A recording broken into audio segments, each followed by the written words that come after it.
Commander Velthak had been doing the same job for 47 cycles. Every single day, he sat in his chair at the monitoring station above planet Kepler 442b, watching ships come and go through hyperspace. His job was simple: make sure all the ships had proper papers and were following the right space lanes. The bioluminescent tendrils on his head would glow different colors depending on his mood, and right now they were a dull blue-green. He was incredibly bored. The Imperial Monitoring Station was like a giant metal donut floating in space. Inside, dozens of alien officers from different species worked together, all wearing the same grey uniforms with the Imperial symbol on their chests. The station had been built over 300 years ago, and everything worked exactly the same, way it always had. Ships would send a signal before jumping out of hyperspace. The station would confirm their identity, and then they would continue on their way. It was boring, predictable, and safe. Velthak was drinking his third cup of bitter Zephyrian coffee when everything changed. The sensors didn't just beep, they screamed. Every alarm on the station started going off at once. Red lights flashed everywhere. The coffee cup fell from his hands and shattered on the floor, but he didn't even notice. On his main screen, something impossible was happening. A ship had just appeared in space, not gradually emerging from hyperspace like ships were supposed to do, but just suddenly existing where nothing had been before. It was like someone had simply drawn a spaceship into reality with an invisible pen. The ship was enormous. Velthak had seen Imperial dreadnoughts before, massive warships that could destroy entire cities, but this vessel was even bigger. It was shaped like nothing in the Imperial databases. Where Imperial ships were smooth and curved, this one had sharp angles and strange geometric patterns. Where Imperial ships gleamed with polished metal, this one seemed to absorb light, making it difficult to look at directly. Every sensor on the station was trying to scan the mysterious vessel, but the readings made no sense. The ship appeared to be made of materials that shouldn't exist. Its energy signature was completely unknown. Most disturbing of all, it seemed to be scanning them back with technology that made their own sensors feel like primitive toys. Within minutes, emergency communications were flooding in from all across the sector. The same thing was happening everywhere. Identical ships appearing without warning at monitoring stations throughout Imperial space. Dozens of them, all at the exact same time. Then the impossible ship sent a message. The voice that came through, the communication system was speaking perfect Imperial standard, the official language of the galaxy that had taken Velthak years to learn properly. But the accent was strange, casual and relaxed in a way that no Imperial officer would ever sound. "This is Captain Jin Park of the United Earthship Harmony," the voice said, as calmly as if he was asking for directions to the nearest restaurant. "We're new to this area and hoping to establish peaceful contact with local authorities. We apologize if our arrival caused any inconvenience." Velthak's tendrils turned bright orange with shock. Earth? He had never heard of any planet called Earth. And what did he mean by local authorities? This was Imperial space. There were no local authorities except the Empire itself. Before Velthak could figure out how to respond, Admiral Kethvaro arrived with an entire battle fleet. 12 of the Empire's most powerful warships dropped out of hyperspace in perfect formation, their weapons already charging. These weren't just any ships. They were the kind of vessels the Empire sent when they wanted to make absolutely sure something was completely destroyed. Admiral Kethvaro was a veteran of the Hegemony Wars, a brutal conflict where the Empire had conquered 3 entire star systems. He had personally overseen the incorporation of 17 different alien species into the Empire, usually through a combination of overwhelming force and careful diplomacy. His ships carried enough firepower to turn an entire planet into space dust. But when the Admiral ordered his fleet to target the human vessel, something incredible happened. Their weapons wouldn't work. Energy beams that could cut through the strongest armor simply passed through the human ship as if it wasn't there. Gravitational weapons that could crush a moon had no effect whatsoever, even their most advanced. Targeting computers couldn't get a lock on the vessel. The human ship, meanwhile, seemed completely unconcerned by the presence of 12 Imperial warships pointing weapons at it. Captain Jin Park continued speaking in that same relaxed, friendly tone, as if he was having a conversation with neighbors over a fence rather than facing down enough military power to conquer a solar system. "We understand there might be some confusion about our presence here," Jin said politely. "We're explorers from Earth, which is quite far from here. We had no idea this area belonged to anyone. We're happy to discuss any concerns you might have." The more Admiral Kethvaro tried to assert imperial authority, the more obvious it became that these humans operated by completely different rules. They claimed to have no knowledge of imperial territory, no understanding of established hyperspace lanes, and seemed genuinely puzzled by the aggressive response to their arrival. Most importantly, they showed no fear whatsoever of imperial military might. When you've traveled between stars using technology that operates outside the known laws of physics, threats from conventional weapons lose their meaning entirely. Admiral Kethvaro had never encountered a problem he couldn't solve with superior firepower. For 30 years, his method had been simple and effective. Show up with enough weapons to destroy everything in sight, make demands, and watch as terrified aliens immediately agreed to whatever the Empire wanted. It had worked on the Crystalline, beings of Nexus Prime, the warrior clans of Drakmor, and even the technologically advanced Hegemony Alliance. Fear was a universal language, and the Admiral spoke it fluently, but Captain Hana Kim was different. She listened patiently to his demands, nodding politely as he explained that her ship was in violation of Imperial space law and that she needed to submit to immediate boarding and inspection. When he finished his carefully rehearsed speech about Imperial authority and the consequences of non-compliance, she simply smiled and said, "Thank you for explaining your position, Admiral. I'm afraid we'll have to respectfully decline." The way she said it was almost cheerful, like she was turning down an invitation to dinner rather than rejecting the demands of one of the galaxy's most feared military commanders. Admiral Kethvaro felt his 3 hearts skip a beat. In 3 decades of service, no one had ever simply said no to him. "Perhaps you don't understand the situation," the Admiral tried again, his voice becoming harder. "This is Imperial space. You are here illegally. My ships have enough firepower to reduce your vessel to atoms. You will comply with Imperial law or face the consequences." Captain Hana tilted her head slightly, looking genuinely confused. "I'm sorry, but could you explain what you mean by Imperial space? We didn't see any signs or boundaries when we arrived. In fact, we didn't know anyone lived out here at all. Space is pretty big, isn't it? It seems odd that anyone would claim to own such huge empty areas." The question was asked with such innocent curiosity that it took the Admiral several seconds to realize he was being challenged. For the Empire, the concept of owning space was fundamental. They had conquered, claimed, and divided the galaxy into sectors, zones, and territories.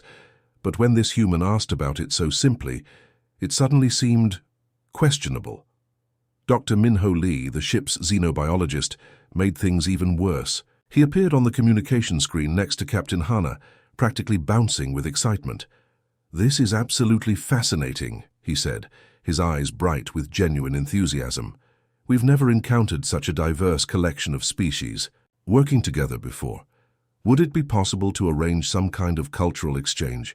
We'd love to learn about your different societies, your art, your music, your history. We have so much we could share with each other." The Imperial officers stared at him in stunned silence. Cultural exchange, art and music. These concepts existed in the Empire, but they were carefully controlled and regulated. The idea of freely sharing knowledge and culture between species was almost revolutionary. Most conquered species were required to abandon their own customs and adopt imperial ways. Lieutenant Commander Ari Song made the situation even more unsettling. When Admiral Kethvaro's communications officer, a Zilithian with natural translation abilities, tried to establish formal diplomatic protocols by speaking in the ancient ritualistic High Imperial, Ari immediately responded in perfect Zilithian. Not just the language, but the exact dialect, accent, and even the subtle emotional undertones that took most translators years to master. "Oh, this is interesting," Ari said, switching effortlessly between languages. "Your Zilithian has a slight, core world accent, but with hints of outer rim pronunciation. You're probably from the Tertius system, educated on the capital world but spent time in the frontier regions, right?" The Zilithian translator's jaw dropped. He had spent 15 years studying to achieve his current level of linguistic skill, and this human had just demonstrated equal ability after hearing him speak for 30 seconds. But Ari wasn't finished. Over the next few minutes, she casually switched between 17 different alien languages, each time speaking with native-level fluency. She spoke to the Korthani officer in perfect Korthani, including the complex tonal variations that indicated respect levels.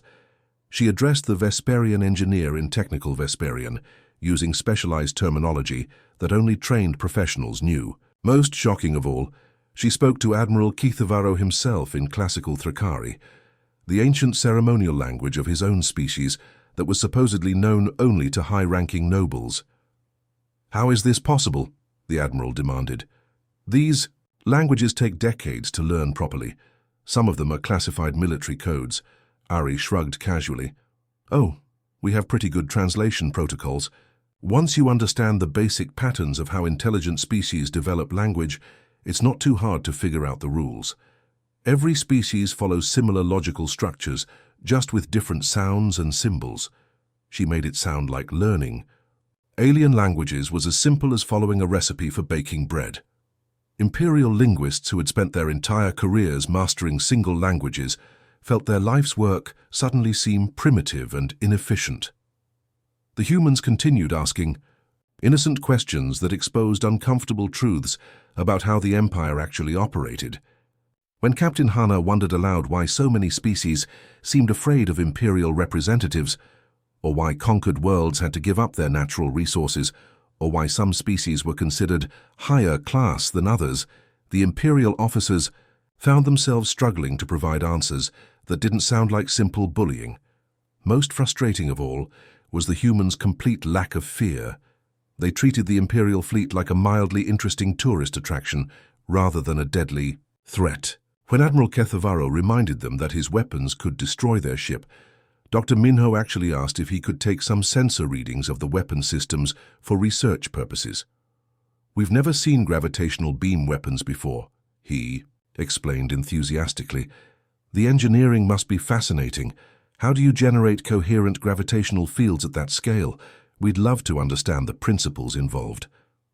For Admiral Keithavaro, who had built his entire career on the idea that superior technology and overwhelming force could solve any problem, the humans represented something impossible to understand. They possessed technology that made Imperial science look primitive, yet they seemed more interested in learning about art and culture than in conquest or domination. Their casual dismissal of Imperial authority wasn't born from arrogance or defiance. It came from operating in a completely different reality, where the rules that governed the galaxy simply didn't apply. Emperor Vashitar the Eternal had ruled the galaxy for over 2 centuries, and his solution to every problem was always the same: send more ships. When the reports about humans casually dismissing Admiral Keithavaro's threats reached the Imperial throne world, the Emperor's response was immediate and predictable. If 12 warships weren't enough to convince these upstart mammals to show proper respect, then he would send 200. The third battle fleet was the Empire's ultimate weapon, a collection of ships so powerful that their mere arrival had convinced 17 different species to surrender without firing a single shot. Leading this armada was the flagship Death of Stars, a vessel whose name wasn't an exaggeration. The ship was literally designed to destroy planets, equipped with weapons that could crack a world's crust and turn entire continents into molten slag. Admiral Quexnor commanded this fleet with the kind of cold efficiency that had made him a legend throughout Imperial space. He had overseen the destruction of 3 rebel worlds and the complete subjugation of the Hegemony Alliance. His tactical brilliance was matched only by his absolute ruthlessness. When Admiral Quexnor arrived at a star system, resistance became pointless. The fleet dropped out of hyperspace in perfect formation, a wall of grey metal that stretched across the void like a steel curtain. Each ship was a masterpiece of Imperial engineering, bristling with weapon arrays that could level cities and shields that could withstand the fury of a dying star. Together, they represented enough military power to conquer entire sectors of the galaxy. Captain Jin Park watched this impressive display of force with the same casual interest he might show while observing an interesting cloud formation. When Admiral Quexnor opened communications and began delivering his carefully prepared ultimatum, Jin listened politely, occasionally nodding as if the Admiral was giving him directions to the nearest shopping center. "You have violated Imperial space," Admiral Quexnor declared, his voice carrying the weight of absolute authority. "You have refused lawful orders from Imperial representatives. You have demonstrated dangerous technologies without proper authorization. This is your final opportunity to surrender your vessel and submit to Imperial justice. You have exactly 1 standard hour to comply, or this fleet will demonstrate why resistance to Imperial will is futile." Captain Jin waited until the Admiral finished speaking, then smiled that same friendly smile that had so confused Admiral Kethvaro. "Thank you for the warning, Admiral," he said pleasantly. "I'm afraid we'll have to pass on your offer, but we certainly appreciate the courtesy of letting us know about your intentions." Admiral Quexnor had expected fear, pleading, or perhaps desperate attempts at negotiation. He had not expected to be thanked for delivering a death threat. "Perhaps you don't understand the situation," he said, his voice becoming dangerously quiet. "This fleet has enough firepower to sterilize your entire homeworld. Your single ship, no matter how advanced, cannot stand against 200 Imperial vessels." "Oh, I'm sure you're absolutely right about that," Jin agreed cheerfully. "We wouldn't dream of fighting such an impressive fleet. But before things get too exciting, would you mind moving your ships to a safer distance? Maybe 10,000 kilometers or so. We'd hate for anyone to get hurt during our demonstration." "Demonstration?" Admiral Quexnor repeated, suddenly feeling less confident than he had moments before. "Well, yes," Jin explained, as if it should have been obvious. "You see, we've encountered aggressive species before during our travels. Some of them were quite insistent about conquest and domination, much like yourselves. So we developed what you might call appropriate countermeasures. We're not really fighters by nature, but we've gotten pretty good at making fighting seem like a bad idea." Admiral Quexnor was about to demand clarification when space around his fleet began to change, in ways that made his brain hurt just trying to understand them. The stars moved first. Not the tiny shift you might see over thousands of years, but sudden dramatic repositions that put familiar constellations in completely wrong places. The bright blue star that had been off the fleet's port side was suddenly above them, while a red giant that should have been light years away appeared. Close enough to touch, then gravity stopped working properly. In some areas around the Imperial ships, gravity reversed itself entirely. Loose objects that should have been floating in zero gravity suddenly fell upward, while in other pockets, gravity became so strong that space itself seemed to bend visibly. 3 of Admiral Quexnor's battlecruisers found themselves occupying the exact same coordinates at the exact same time without actually colliding. The crews of all 3 ships could see each other through their viewports, existing in the same space, while somehow remaining completely separate. Sailors on one ship reached out to touch their counterparts on another vessel, their hands passing through solid matter as if it were empty air. The fleet's reality anchors, massive devices specifically designed to prevent exactly this kind of spatial manipulation, began overloading one by one. Warning alarms screamed throughout every ship as their most fundamental protection systems simply gave up trying to maintain normal physics.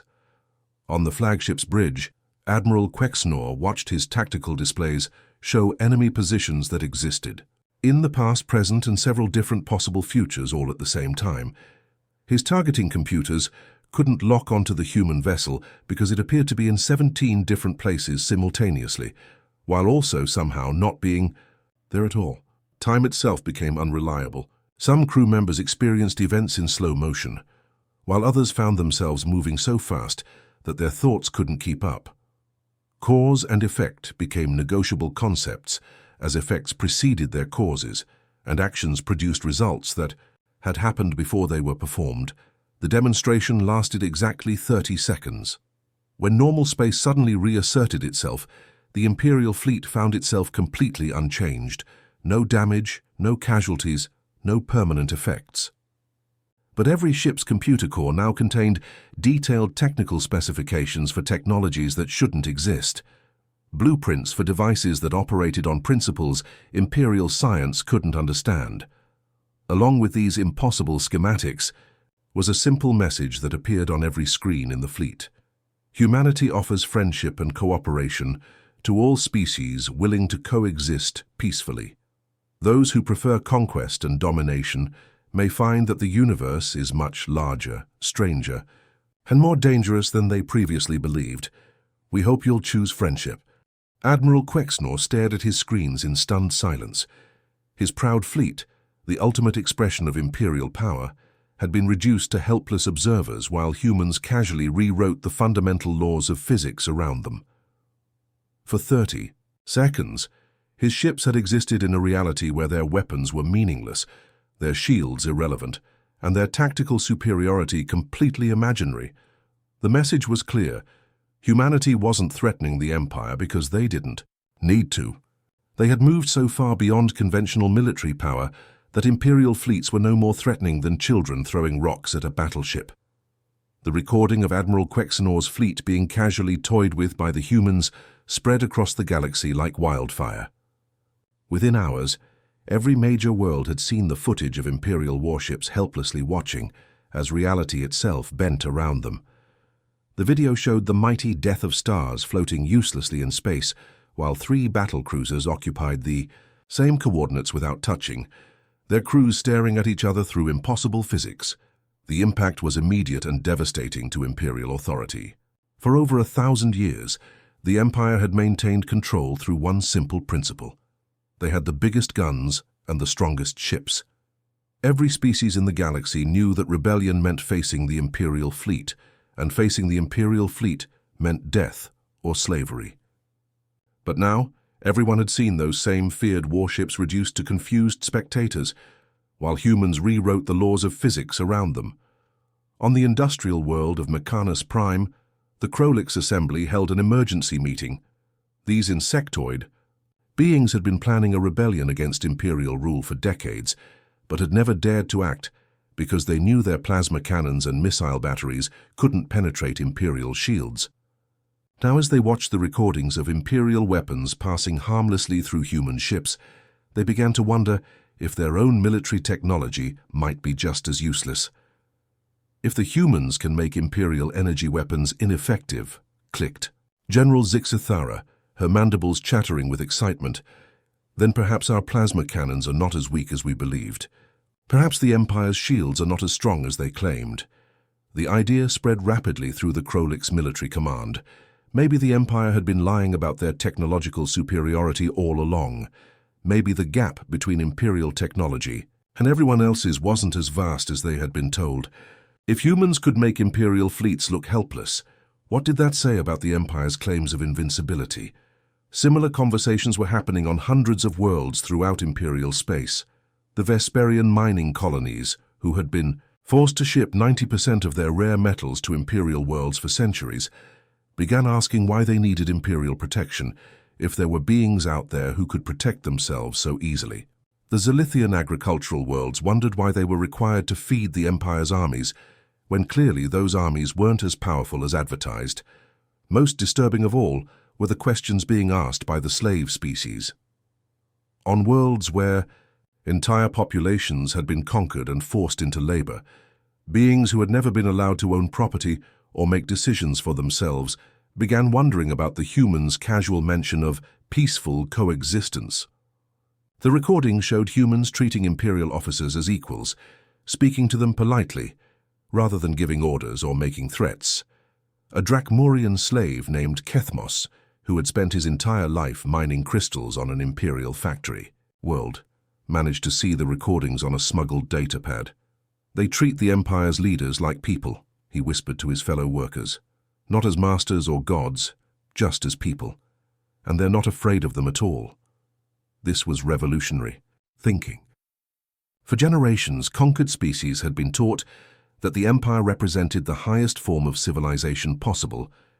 They were told that Imperial technology was the most advanced that could ever exist, that Imperial society was the perfect model for all intelligent life, and that resistance was not just futile but actually harmful to their own development.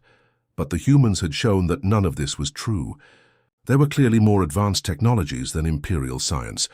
There were obviously different ways of organizing society than imperial hierarchy.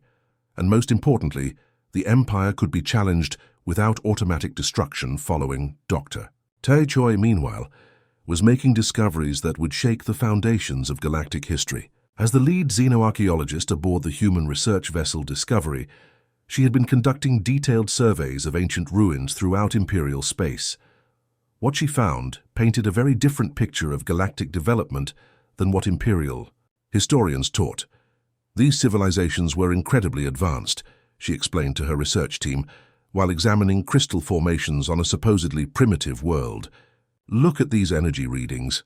These aren't the remains of simple agricultural societies. These people had technology that was approaching our own level of development.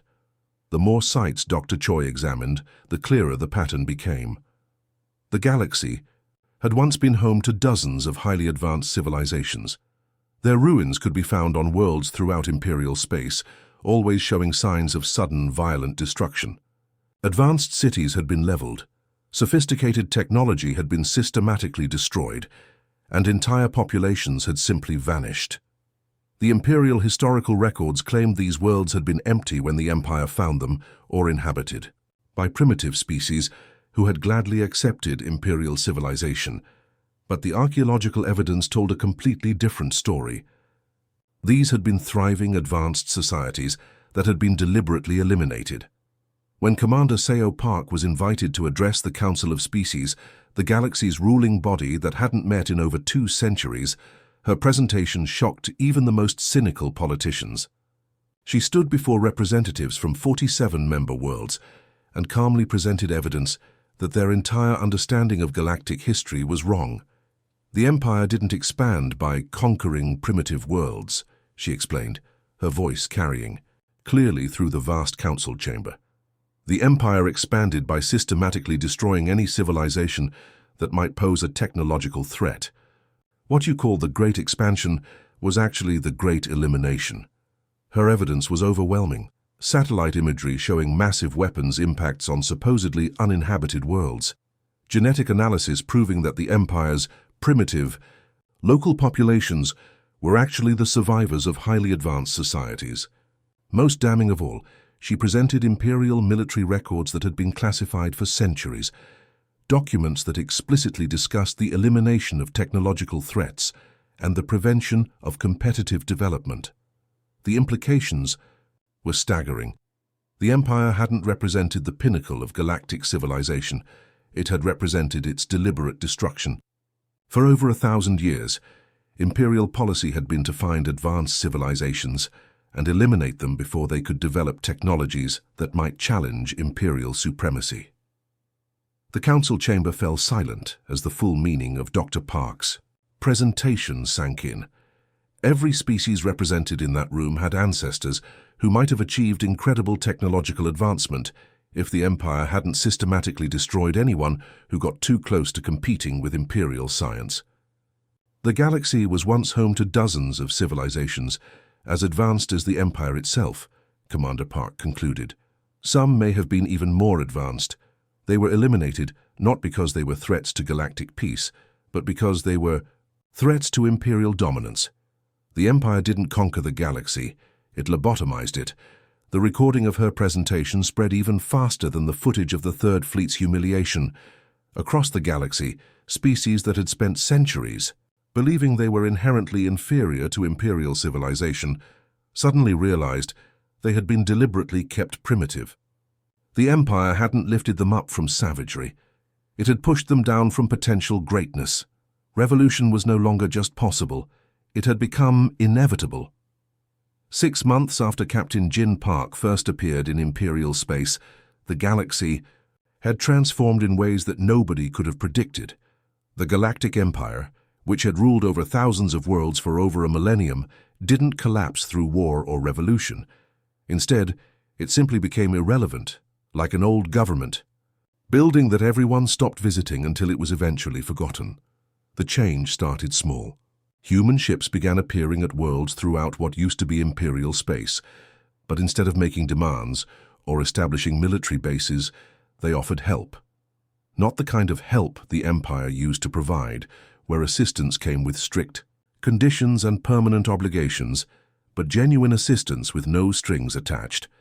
Captain Hana Kim arrived at the struggling agricultural world of Verdania III, where the Imperial government had been forcing farmers to grow only specific crops for export to core Imperial worlds. The local population had been slowly starving because they weren't allowed to grow food for themselves. When Hana's ship, the Harmony, offered to share advanced farming technology that could triple crop yields while improving soil quality, the planetary governor initially refused, claiming Imperial regulations prohibited accepting foreign aid. The farmers themselves had different ideas. Within a week, Hana found herself teaching sustainable agriculture techniques to eager crowds, while the governor sent increasingly desperate messages to Imperial headquarters asking for instructions. That never came. The new farming methods didn't just increase food production, they eliminated the need for the expensive Imperial fertilizers and pesticides that had kept Verdania III in debt for generations. Dr. Minho Lee, meanwhile, was revolutionizing medicine throughout the galaxy. The humans shared medical technologies that could extend lifespans far beyond what Imperial science had achieved, but more importantly, they shared the knowledge freely. Imperial medical treatment had always been expensive and restricted, available only to those who could afford it, or those whose worlds had strategic value to the Empire. The human approach was completely different. They provided detailed instructions for building medical equipment using locally available materials, trained local doctors in advanced techniques, and shared research data that Imperial scientists had kept classified for centuries. Within months, diseases that had plagued certain species for millennia were being cured by local doctors using human-designed equipment built in their own workshops. Lieutenant Commander Ari Song focused on communication and education. The Empire had always controlled information carefully, making sure that different worlds knew only what Imperial authorities wanted them to know. Most species had been isolated from each other, knowing little about their galactic neighbors beyond what Imperial propaganda told them. Ari changed this by establishing a galaxy-wide communication network that allowed any world to talk directly to any other world. For the first time in centuries, the Krolix Assembly could speak directly to the Vesperian colonies without going through Imperial censors. The Zalithian agricultural worlds could share farming techniques with Drakmorian miners who were trying to grow food in underground caverns. The results were immediate and dramatic. Trade relationships developed between worlds that had never been allowed to interact. Scientific discoveries were shared freely, leading to rapid advancement in fields that Imperial restrictions had kept stagnant for generations. Art, music, and literature began flowing between species, creating a cultural renaissance that the Empire's rigid control had prevented. Most importantly, the humans asked for nothing in return except what they called collaborative research opportunities. They seemed genuinely fascinated by the different ways various species had adapted to their environments and solved problems. Rather than imposing human solutions on alien problems, they worked with local experts to develop approaches that combined human technology with species-specific knowledge. Captain Hana's final log entry from her initial mission was characteristically modest. First contact protocols completed successfully. The local species seem quite friendly and remarkably adaptable once you get past their previous leadership structure. Recommend establishing permanent diplomatic presence and beginning Phase 2 of the Reclamation Project. The galaxy appears. Ready for the next stage of development, Admiral Kethavaro had undergone perhaps the most dramatic transformation of all. The former Imperial Fleet commander, who had once viewed overwhelming force as the solution to every problem, had accepted a position aboard the human research vessel Discovery as military liaison. His new role involved studying the galaxy's military history to help prevent future conflicts rather than planning new conquests. His reports back to Human Command painted a picture of a galaxy far more complex and interconnected than their databases had suggested. Ancient ruins scattered throughout former imperial space contained technology that seemed to bridge the gap between conventional physics and humanity's own breakthrough discoveries.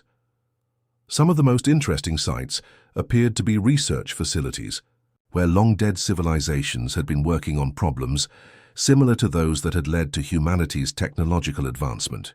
It's becoming clear that humanity was never alone in developing advanced technology, Admiral Kethvaro wrote in one report. Multiple species throughout galactic history achieved similar breakthroughs, but they were systematically eliminated before they could share their knowledge. The ruins we're finding suggest that if these civilizations had been allowed to collaborate instead of being destroyed, the galaxy might have achieved our current level of technology centuries ago. Dr. Tae Choi's archaeological expeditions were uncovering more evidence every day that the galaxy had once hosted a thriving community of advanced civilizations. Her teams found intact research facilities on remote worlds, hidden libraries containing scientific data that Imperial forces had missed, and even functioning pieces of technology that had been waiting for centuries for someone capable of understanding them. The truth that emerged was both exciting and sobering. Humanity had never been alone in the universe. The galaxy was full of species with the potential for incredible advancement, but that potential had been deliberately suppressed by an empire that feared competition more than it valued progress. Emperor Vashitar, the Eternal's final decree, attempted to ban all contact with human vessels and threatened severe punishment for any Imperial citizen who accepted human assistance. The order was largely ignored. Even his personal guard began asking why they shouldn't accept human offers to upgrade their equipment and extend their lifespans. When Imperial tax collectors arrived at worlds that had accepted human technological assistance, they found populations that no longer needed Imperial protection, Imperial technology, or Imperial trade relationships. These worlds weren't rebelling against the Empire. They had simply outgrown the need for it. The galaxy was moving toward a future where cooperation replaced conquest, where innovation flourished without fear of systematic elimination, and where the diversity of intelligent life was seen as a strength, rather than a threat to be managed. The Empire hadn't been defeated. It had been made obsolete by the simple demonstration that there were better ways to organize galactic civilization. The age of human-led galactic cooperation had begun, built not on domination, but on the revolutionary idea that the universe was far too large and strange to be controlled by any single power, no matter how mighty they believed themselves to be.